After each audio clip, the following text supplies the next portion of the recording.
boys and girls. It's Miss Lisa, the art teacher. Welcome back to my table of art. It's been some time since we've been together, and I miss you all very much. I need to tell you that every time because I want you to remember that. I miss you all very much. I hope you're missing me, but I hope my art lessons are keeping you busy and you're enjoying them, and maybe even learning a little something. Last time we were together, we were talking about Claude Monet. He's an impressionist artist. Impressionist. That means he painted his impression of what he saw. He was the first impressionist artist because prior to him, artists used to paint things indoors. He's the first one that took painting away from the traditional painting of indoors, formal settings, darker colors, browns and blacks, and he brought all his paintings outdoors and in French, excuse my French, en plein air, I believe that's how you say it, means outdoors. Everything he did was inspired by the way the light fell. And sometimes he would do series of paintings of the same item, like his lilies, for instance. Remember when we made our lilies? By the way, they were really beautiful. He painted his lilies over 200 times because during the day, the light changes. The sun rises and the sun sets. So as it's rising and setting, it's reflecting differently on the lilies in the water. Sometimes he painted his lilies to look like shimmering diamonds and glistening jewels in the water. He did haystacks also. I might have a picture of my haystacks. Let me see. Yes, I do. His haystacks. There's his haystacks. He painted this over 30 different times because every time the sun moved, the shadow moved, the light reflected differently on the haystack, and he wanted to capture that, his impression of what he saw, because he's an impressionist artist. And also, he does not use black in his paintings. He does not believe that there's black in nature. So, you'll only see beautiful, vibrant colors of natural items. Sometimes he'll make them different colors, like the green tree might be pink, and that's okay because that is his impression of how the light reflected on that tree. And that's the beauty of art. It's what you feel, it's what you see, is what you paint.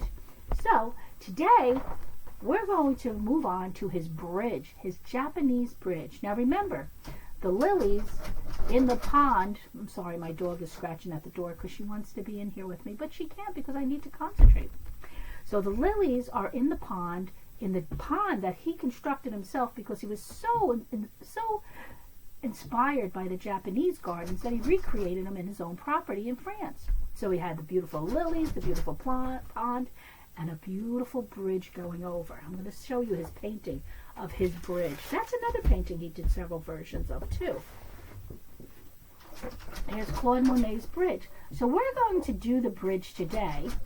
We're going to use many colors though. Here his colors palette is mostly like a nice muted greens and yellows. Okay? And I'm going to pause this for 1 second because I'm going to let my dog in and I'll be right back, okay? I'm sorry to be interrupted by the dog. And I'll let you see my dog too, okay?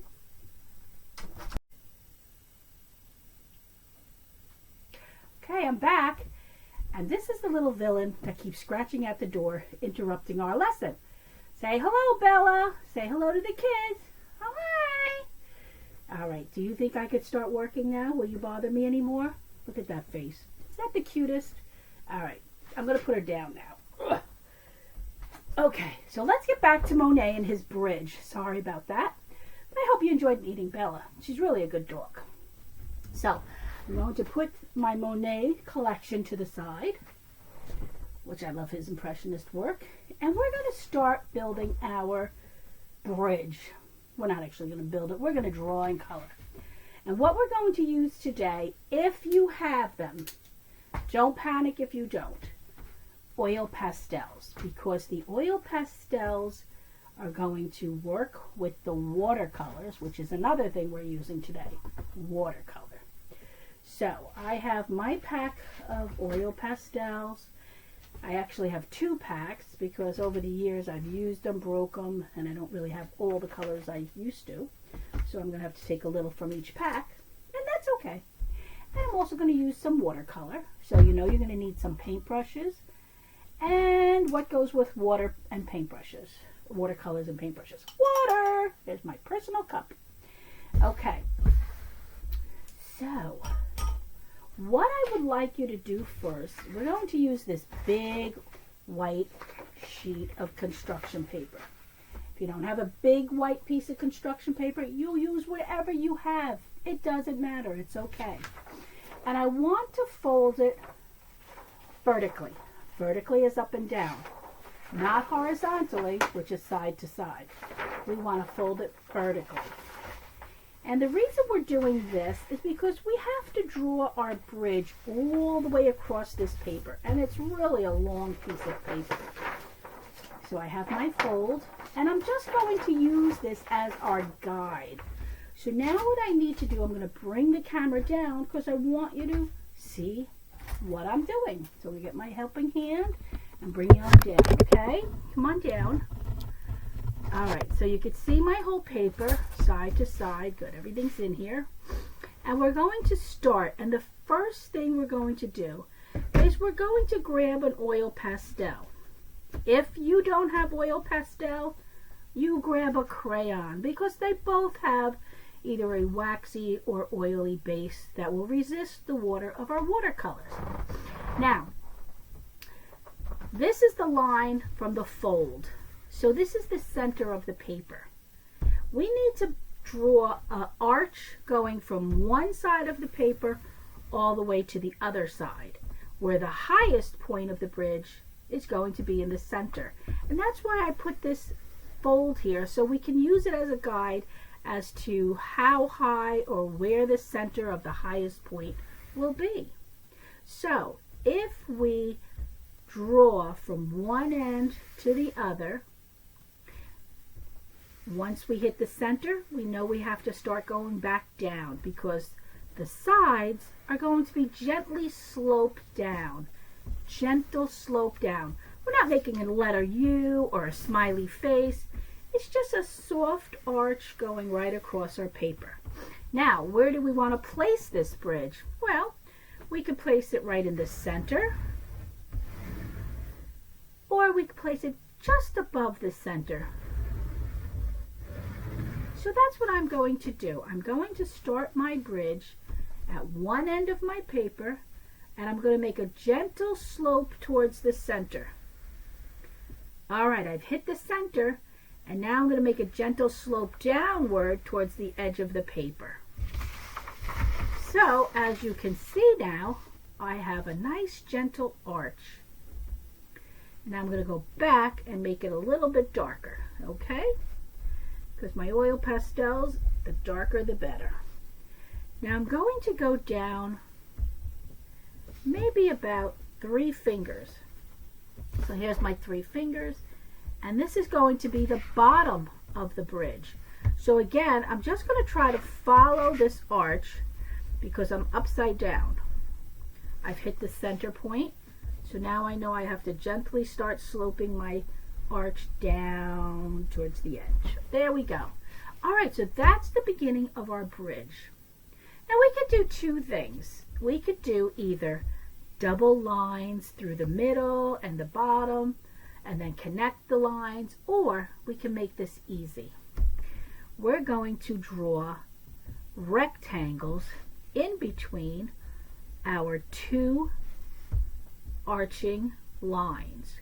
And we're just going to space them apart just enough so we can see what resembles a connecting rail on our bridge. We don't have to make this complicated. As Judge Judy says, keep it simple, silly. There we go. Look at how beautiful this is starting to look. It's resembling one of Monet's Japanese bridges. So we have the rectangles inside the 2 railings of the bridge. And we're using either our crayon to draw this or a colored pastel, oil pastel. Okay, and there's the end. And I have a little spot where I could do that. Okay? How's everybody's bridge? You all doing well? All right, if you have the pastels, color the inside of the bridge with the white pastel. The reason I say only if you have the oil pastels is because the oil pastels smear. The crayon's not going to smear. And we want that smeared effect. So that's why I'm doing this with the white pastel. And this white, which you really can't see right now, but this white pastel is also going to be used to highlight areas that are reflections from the sun or the moon or whatever we're making our scene. Okay? You see how it's smearing a little bit, and it's just that little touch of smear that I want. We're not going crazy. So you want to make sure, if you have the oil pastel, that you're going over the blue line to mix the two pastels together. And they'll smear together without having to use your finger or smear it otherwise. Okay, it just does it on its own.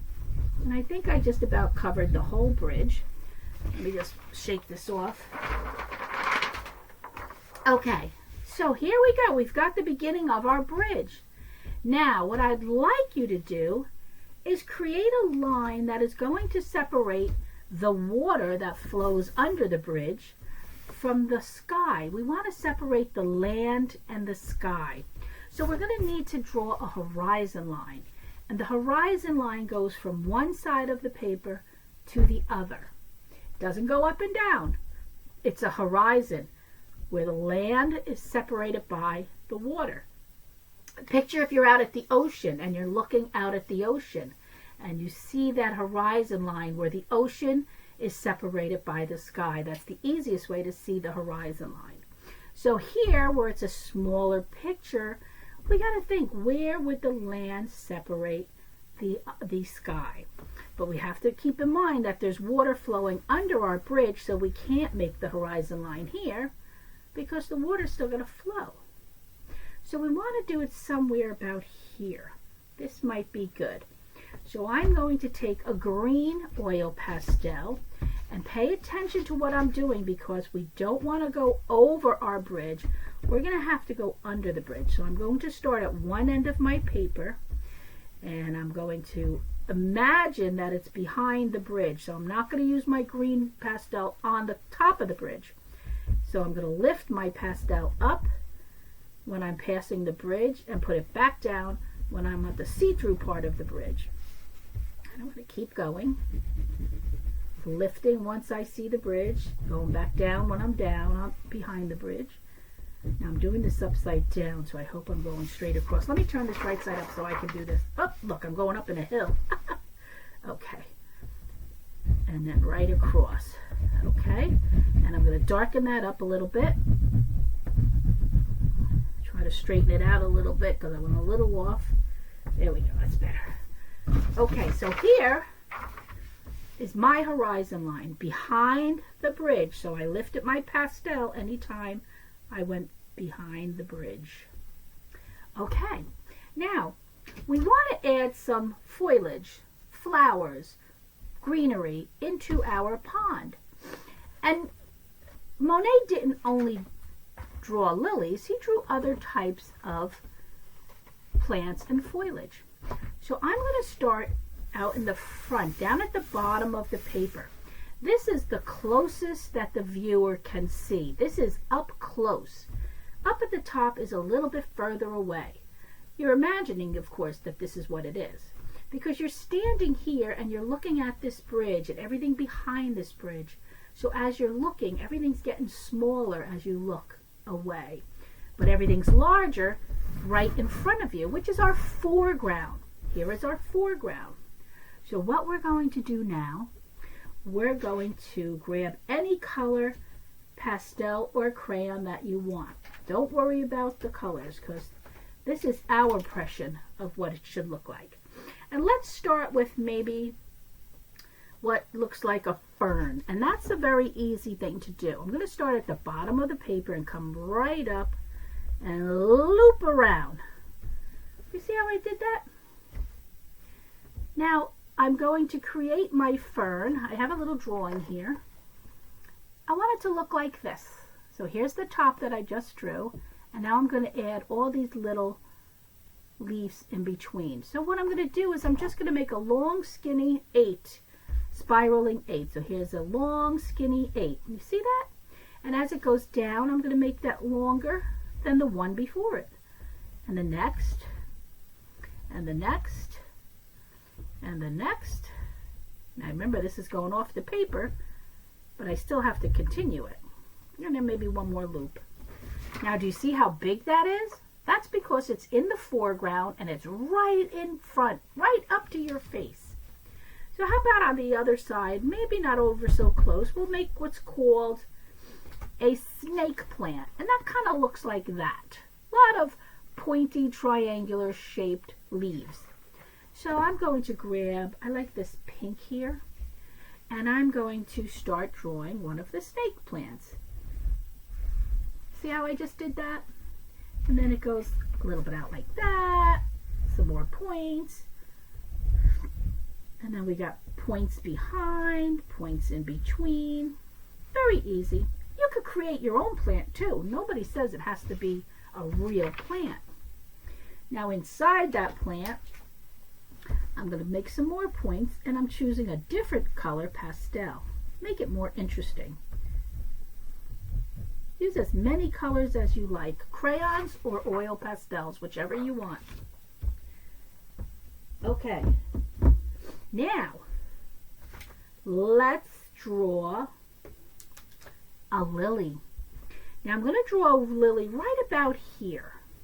So it's closer, it's further away than the fern and the snake plant, and it's moving back, but it's not far back that I won't be able to make it out. So let's draw our lily. Remember, we did a smiley face, and we brought a little curved line into the center, another curved line into the center, and then we did a little point at the top, and then we added 2 little points on the side. So that's our lily. And what did our lily sit on? Our lily sat on a lily pad. So I'm going to make a nice circular shape around with a little V, because that's the way the lilies are, for this lily to sit on. Now I'm going to darken it up because it needs to be darker, the oil pastel. I'm actually going to even color it in. Now if I made one further away, do you think it should be bigger or smaller? I'm going to make it over here. Should it be as big as this one, or should it be smaller? Well, I'm going to make it smaller because it's even further away. So it's going to be smaller than the one closest to you. Okay, and this is the called perspective, how you see things. And I'm going to make a nice, I'm going to make this one a darker green. You can't even tell these pastels. And I'm going to make this one a little lighter. And it's just going to be implied that it's a lily pad because it's far away. You can't really make it out, so it's implied that the lily is sitting on that lily pad. Okay, now I'd like to color in some of these, so let's use our pastels to color in our fern. Any color, remember, any color you want to use is fine. We'll color those in. I'll color the center of this. I'm mixing all these colors. I love it. I think I might even make this a nice soft pink. How about this? Everybody's blending together. They're all smearing, which is a really nice soft effect. The smearing effect is sort of how Monet did his lilies. Remember, they weren't really sharp. His eyes were going bad. He wasn't able to see very well. Things weren't the way they used to be. And, you know, he was struggling to see, so he painted what he saw. And they weren't sharp lilies. They were kind of blurred because that's what he saw. So you see how I'm blurring our fern now? with the oil pastels, letting them all blend together, kind of giving a blur look to them. Okay? Not sharp lines, blurred lines. And let's add some blur to this here. Look at how nice that looks when you add a little blur. See, it's starting to blur. It's not as sharp. I mean, it should be sharper because it's closer to you, but it's still a blurred effect because of his eyesight. Let's make these lilies. We can make our lilies any colors we want. Don't even worry about what Monet made them, how it should be. We're doing it how we want it to be. This is a magical Japanese garden. Okay? And just keep going over until you feel you've got it right, okay? All right, now, how about the background? What should we put in the background? Well, Monet, let's see what he's got in the background. Let me pull out his Japanese garden again so we can look at that and decide what we want to do. So let's get that out. Hold on one second. I should have left my place marker in there, but I didn't. So let me get so many of these pictures I have. I just want to stop and show you the lilies again. You see how they're all blurred? It's not really a sharp lily. And these are the pads, and they really don't look like lily pads, but it's implied that they are. So your imagination connects the dots and you realize, that's a lily pad because the lilies are sitting on it. These are just some more of Monet's paintings, but I'm trying to find his bridge. So hang on. And I'm trying not to get these dirty. There's his haystack again. I passed the bridge? Don't tell me I passed it. Let's try this again. I'm sorry, kids. Hang in there. I'll find that bridge. I know it was in the beginning. There's some more of his lilies. The ladies. Oh, look at that beautiful boats. There's the poppies. There we go. Here's his bridge. Okay, look at the background that Monet has. He has willow trees hanging, weeping willows and wisterias all hanging around the bridge. So maybe we'll make some hanging trees, or we'll just make some curved lines that appear to be trees. What do you think of that? All right, let's try it. Let's give that a chance. Let's make some curvy line. And you know what I noticed? His horizon line was much lower than mine. And that's okay. We're all making our own bridge, okay? So here, I'm going to just start making some of the trees back here. And I'm making curly, curvy lines. I'm going to use a darker green so you could see better. There we go. You see how I'm just making curvy lines to imply that there's trees back here. And if I want to make a willow that hangs down, I'm just going to make these hang like this. These are more in front of the bridge. And remember, this is your painting. Do not worry about right or wrong. We're experimenting. We're investigating new techniques. We're blending our colors. We're enjoying the process. I'm adding this yellow now to these green willow because light shines in between. So you're going to have lighter and darker sections, right?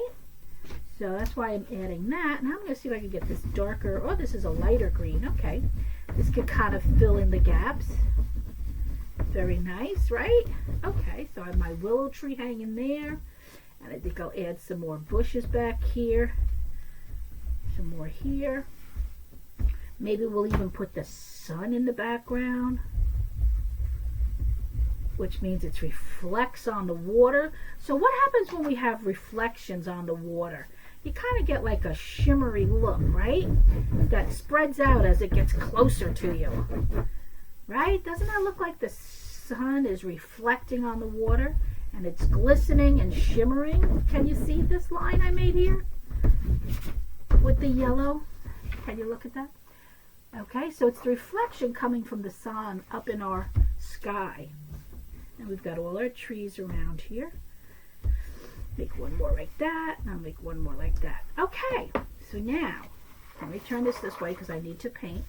Now it's time for our watercolors. Is everybody ready for the watercolors? We need to wake up our watercolors. Let's put our pastels away, or our crayons, whichever you're using. And let's start with our watercolors. And I want you to paint your picture using any colors you want. We don't have to worry about right or wrong. We've got the basic images down. We understand what this is. We have a bridge with trees and plant life, water. Do what you want. Use the colors you want, okay? I want you to be brave with your colors today. So let's wake up our colors. And I'm going to start with this beautiful, beautiful purple because I love purple.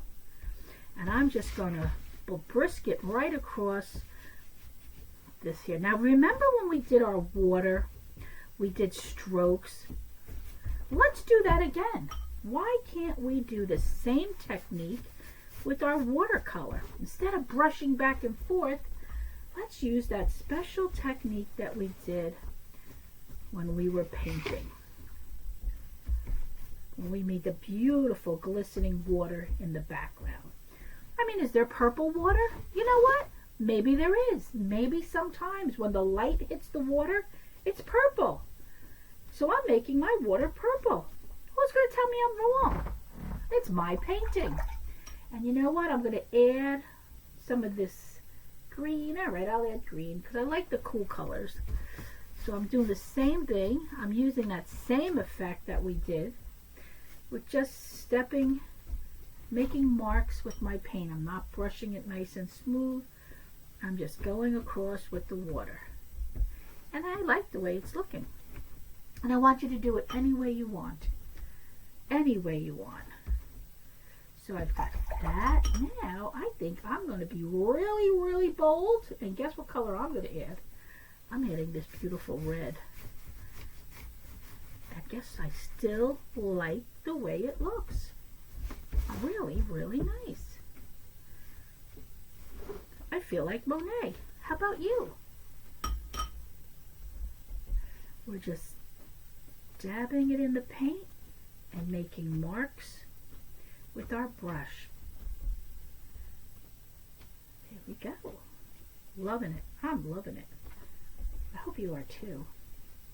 Go right up to that horizon line, which I may have made a little bit too big, but you know what? I was doing it upside down. I'm adding orange now.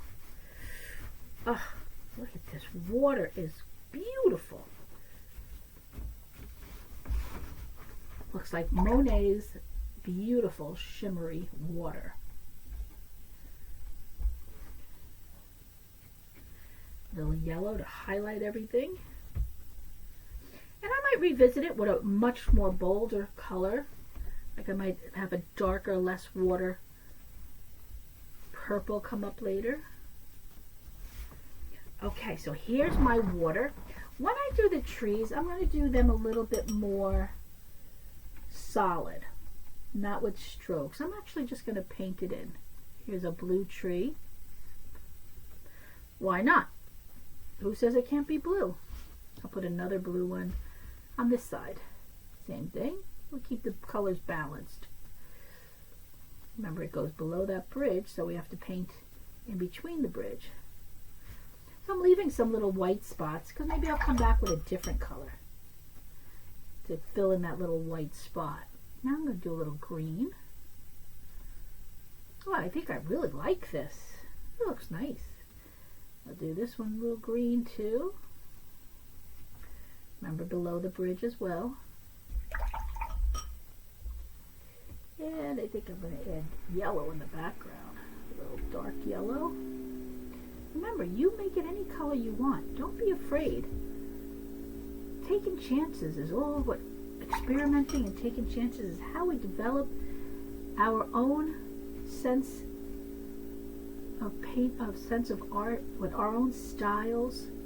You know, we don't want to keep imitating other people's styles. We want to create and learn our own as we go along. You know, I think I'm going to add a little purple to this side of the tree. Same thing here, a little purple, where it's a little darker by the willow. Kind of like a shadowy effect. Remember, no black, because Monet never used black in his paintings. He didn't like that formal way of painting that they used to do indoors. He wanted to go out and enjoy the beauty that nature had to offer and reflections of the beautiful sunlight. Let's see, I'll do one more tree in here, all yellow. How's that? And we're going to paint over this willow. Even though it's green, I'm painting it blue. Why not? It's my painting. Everything in between is blue. Look at that. I love it. Love the effect with the oil paint. And I'm going to also come here and paint this bridge. Add some blues in here. Because there are some spots that the white pastel did not catch. And I like that. I like this weathered look of the bridge with the watercolor. Do you like that? I do. I like that. All right, we got one last area, which is the sky. You know what I think I'm going to do? Whoops. I think I'm going to make the sky orange.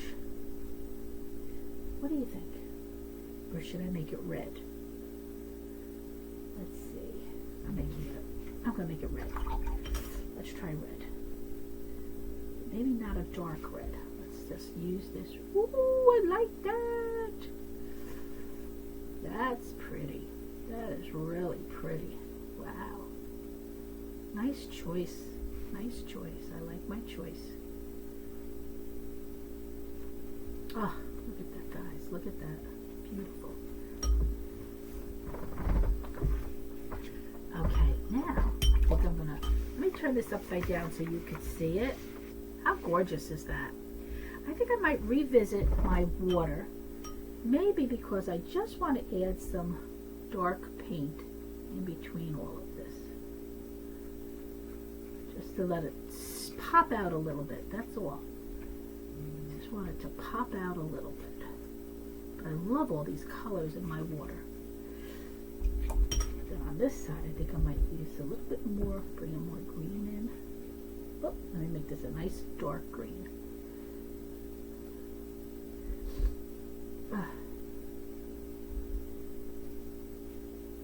The dark colors on the outsides because the center is bright from the reflection of the sun. Remember that? Right? So we're going to keep the darker colors on the sides. And we're going to keep the center brighter. More softer colors. Oh, this is so pretty. I love this style.